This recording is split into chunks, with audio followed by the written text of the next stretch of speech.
एक बूढ़ा रहता है। वो एक समय पर किसान था, पर अब वो घर पर ही आराम कर रहा था। गणेश को लड़का और बहू भी रहते हैं, पर उनको बच्चे नहीं थे। वो कई सालों से बच्चे होने की राह देख रहे थे।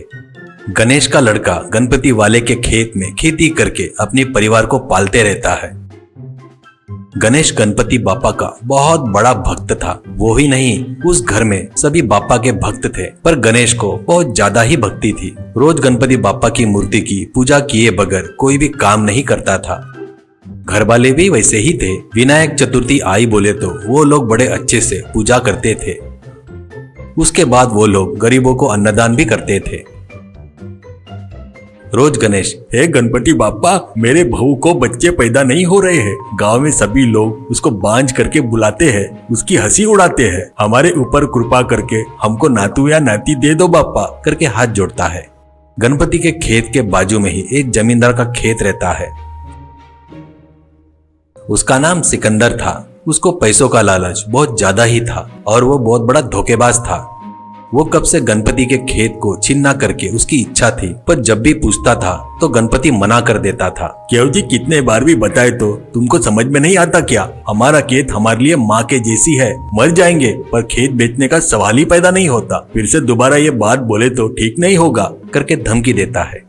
एक दिन गणपति खेत में जाता है तो वहां पर सिकंदर और उसके आदमी खेत पर कब्जा करके बैठे थे। वहां पर गांव के बड़े लोग और एक वकील भी रहता है। गणपति, क्या है जी, मेरे खेत में तुम्हारा क्या काम है? ईमानदारी से बाहर निकलो, ऐसा कहता है। तो सिकंदर, तेरे से हमको बात करने की जरूरत नहीं है, हमारे वकील साहब बताते हैं, सुन ले, ऐसे कहता है। वकील, देख गणपति, तेरे पिताजी गणेश 10 साल पहले सिकंदर के पिताजी के पास गिरवी रखकर पैसे उधार लिए थे। वो नहीं चुका पाए, इसलिए ब्याज मिलाकर बहुत ज्यादा हो गया। इसलिए अब ये खेत सिकंदर जी को ही मिलेगा, ऐसे कहता है। तो गणपति, ये झूठ है, मेरे पिताजी कभी ये खेत गिरवी नहीं रखे, ये मैं नहीं मानता हूँ। गांव का मुखिया, नहीं रखे तो उन पेपर पर दस्तखत है तेरे पिताजी के, वो किसके है? ऐसे कहता है। गणपति, ये तो बहुत बड़ा झूठ है जी, क्योंकि असल में मेरे पिताजी अंगूठा छाप थे, उनको दस्तखत करना भी नहीं आता था, ऐसे कहता है। और एक गांव का बड़ा आदमी, देख गणपति, हो गया सो हो गया, अब झगड़ा करके कोई फायदा नहीं। सिकंदर जी बड़ा डील करके थोड़ा बहुत पैसा देंगे,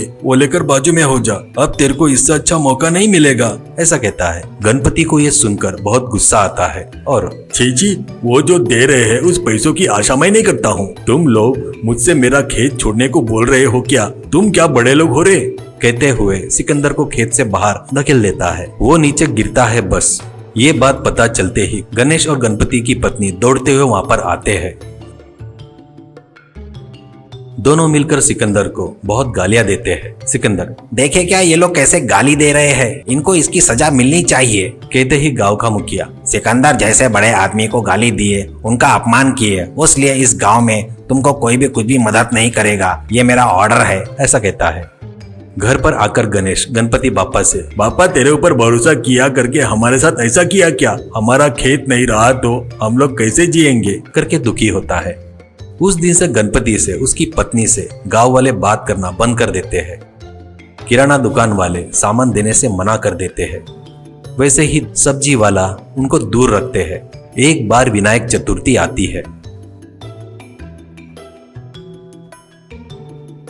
गणेश भगवान को हाथ जोड़कर, स्वामी जी, तुमको फूल चढ़ाता बोले तो हमको कोई फूल नहीं बेच रहा है, प्रसाद चढ़ाता बोले तो किराना वाला सामान नहीं दे रहा है, और हम भी खाना नहीं रहने से बहुत तकलीफ झेल रहे हैं। ऐसे तुम्हारी पूजा करनी पड़ेगी करके कभी सोचा नहीं था, मुझे माफ कर दो स्वामी, ऐसा कहता है। तभी मूर्ति में से, तू दुखी मत हो गणेश, तुझे क्या चाहिए मुझे पता नहीं क्या, करके आवाज सुनाई देती है। वो सुनकर सभी चौंक जाते हैं। मूर्ति, मैं तुम्हारा कुल देवता गणपति बापा हूँ, तुम सबको खाना खिलाता हूँ, आज त्योहार के दिन अच्छे से खाना खाओ। ऐसा कहते ही बस हवा में से पंच पकवान आते हैं। वो खाकर वो लोग बहुत खुश होते हैं। बाद में मूर्ति में से पैसा और सोना बाहर आता है और मूर्ति, इन पैसों से आराम से जियो, गरीबों की भी मदद करो, ऐसा कहते हैं। उन पैसों से वो लोग बड़ा घर खरीद कर ठाठ से जीते हुए गरीबों की मदद करते हुए रहते हैं। और उस नए घर में भी गणपति बापा की मूर्ति की पूजा करते हुए रहते हैं। एक दिन चमत्कारी मूर्ति के बारे में जानकर सिकंदर और उसके आदमी आकर गणपति वालों को मारकर उस मूर्ति को तोड़ने जाते हैं। बस वहां पर एक बड़ा चूहा प्रकट होकर उनके पीछे भागता है। वो लोग डर के मारे वहां से भाग जाते हैं।